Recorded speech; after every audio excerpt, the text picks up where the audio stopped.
અને જે નક્કી કરે છે એને કોઈ પ્રશ્નો નહીં નડે. ઉત્તરાયણમાં નક્કી કરીએ છે કે પતંગ ચગાવવા છે તો લગભગ દીકરાઓને વહેલા નહીં ઉઠાડવા પડે, એલાર્મ વગર ઉઠશે. પોતાને અગાસી નાની હશે તો મોટી અગાસી શોધશે, સારી ફિરકી લાવશે, દોરી લાવશે અને સનગ્લાસ પહેરશે, કારણ કે સનલાઇટ નડશે. એટલે આંગળીઓ પર કાપા પડવાના હશે તો ટ્યુબ કે ટોટીઓ લગાવશે. અગાસી પર ડીજે સિસ્ટમ ગોઠવશે. કદાચ કાલાવાડ બાજુ પવન નહીં હોય તો સામે કાંઠે ફોન કરશે કે તમારે કેવું છે. પતંગ લઈને ત્યાં લાંબો થશે પણ ચગાઈ પાર પાડશે. ખબર પડે છે, નક્કી થાય છે કે પતંગ ચગાવો છે તો માણસ ક્યાં પહોંચે. ધીરુભાઈ અંબાણી, દિનકર જોશી એક પુસ્તક લખ્યું છે પુરુષાર્થની પ્રતિભા, વાંચવા જેવું પુસ્તક છે. 400 સિલિંગની નોકરી કરનારો આ માણસ, પેટ્રોલ સ્ટેશન પર નોકરી કરનારો માણસ આ લેવલ પર પહોંચે. ધીરુભાઈના બાપુજીને કોકના ત્યાંથી ભોજનનું આમંત્રણ હોય તો એના ઘરે એનાઉન્સમેન્ટ થતું હતું કે આવતીકાલે બપોરે જમવાનું છે, એટલે આજે રાત્રે ઘરે રસોઈ નહીં બને. એક ટંકનું આગલા દિવસનું બચાવી લેતા હતા અને બીજી જાહેરાત એમ કરતા કાલે બપોરે ત્યાં બરાબર જમજો, આવતીકાલ રાતે ઘરે નહીં બને. 2 ટાઈમનું બચાવી લે. ધીરુભાઈ ચડીઓ પહેરતા હતા લાઈટો વાળી, જૂના લોકો પહેરી હશે.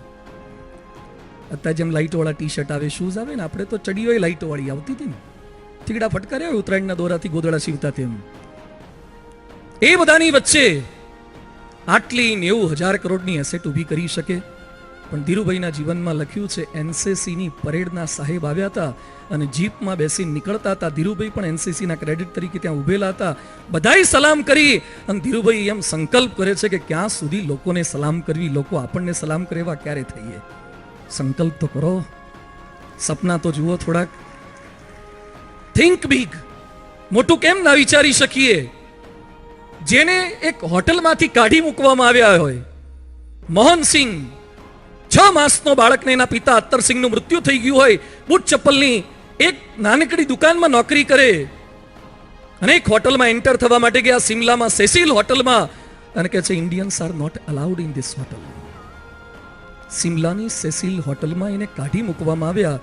એ સમયે એને સંકલ્પ કર્યો કે તારે ટક્કર મારવી હોટલ ના બનાવું તો હું મોહનસિંહ નહીં. અને એણે પ્રયત્ન કરતા કરતા હોટલ બનાવી, એ વિશ્વવિખ્યાત બોમ્બેની ઓબેરોય હોટલ. બૂટ ચપ્પલમાં નોકરી કરનારો માણસ ઓબેરોય હોટલ બનાવી શકે? જિલેટ રેઝર, જે એના નામ પરથી જિલેટ ને બધું બહાર આવ્યું, એક સામાન્ય દુકાનમાં નોકરી કરનારો માણસ આ લેવલ સુધી વધી શકે? શક્ય છે. અજીઝ પ્રેમજીએ, બિઝનેસમેન ઓફ ધ યર, વિપ્રોના અજીઝ પ્રેમજી, એણે એક બહુ સરસ સ્લોગન આપ્યું હતું એના સફળતાના ઇન્ટરવ્યુમાં કે હંમેશા મોટા ગજાના વિચારો કરવા, મોટા ગજાના વિચારો કરવા. આપણે સંકલ્પ કરવાનો છે. ચાઇના જેવો દેશ છે, બધા સાઈઝમાં બહુ નાના પણ મોટા મોટાને હંફાવે એવા છે. ખાવામાં આપણા જેવા કોઈ મસાલા હારા ખાતા નથી, છતાં પણ ભલભલાને આંટી મારે. એના ઓલિમ્પિકમાં મેડલ હોય એટલું તો આપણું ગ્રાન્ડ ટોટલ ના હોય. અત્યાર સુધી જ્યારથી ઓલિમ્પિક શરૂ થઈ એટલું ટોટલ ના હોય. એ ચાઇના દેશ બધી જ કોમ્પિટિશનમાં મેડલ પ્રાપ્ત કરે પણ બાસ્કેટબોલમાં મેડલ ના આવે, કારણ કે બાસ્કેટબોલ તો હાઈટ જોઈએ અને એને બધા બૂચી, આ બધા થીંગુજી, એટલે નંબર ના આવે. એટલે વિચાર કર્યો કે નંબર કેમ ના આવે, કંઈક કરીએ. શું કરવું છે? આખા ચાઇનામાંથી હાઈટ વાળા છોકરા શોધો, આખા ચાઇનામાંથી હાઈટ વાળી છોકરીઓ શોધો, બાસ્કેટબોલની ટ્રેનિંગ આપી, બંનેને લગ્ન કરાવડાવ્યા. એની જે પ્રજા થઈ એ હાઈટ વાળી બાસ્કેટબોલ વાળી થઈ અને એમાંથી મેડલ લાયા. શું વિચારે છે? આપણને કલ્પના પણ ના થાય. બેઇજિંગ ઓલિમ્પિકનો વિડીયો જોજો તમે. ચાઇના બેઇજિંગ ઓલિમ્પિકનો વિડીયો છે. 4 વર્ષ ઇનોગ્રેશન સેરેમનીની પ્રેક્ટિસ કરી છે. 4 વર્ષ ઇનોગ્રેશન સેરેમની પ્રેક્ટિસ કરી છે.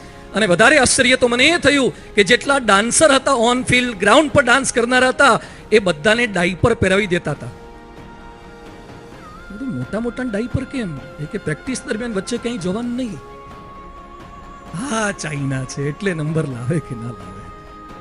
Determine personality.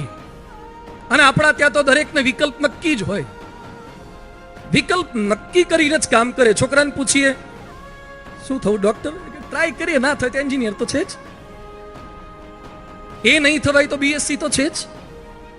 પૂછીએ બીએસસી નહીં મળે તો એ કે હીરાની ઘંટીઓ તો છે જ હવે, અને એમાં તો મંદી છે. તો એક છોકરો મને કે નહીં તો તમારી બાજુ આવતા રહીશું. તો આ કઈ પાંજરાપોળ છે? આપણું બધું જ વિકલ્પ વાળું છે એટલે આગળ નથી વધતા. કમિટેડ નેચર, ડિટરમાઇન પર્સનાલિટી થઈ જ શકે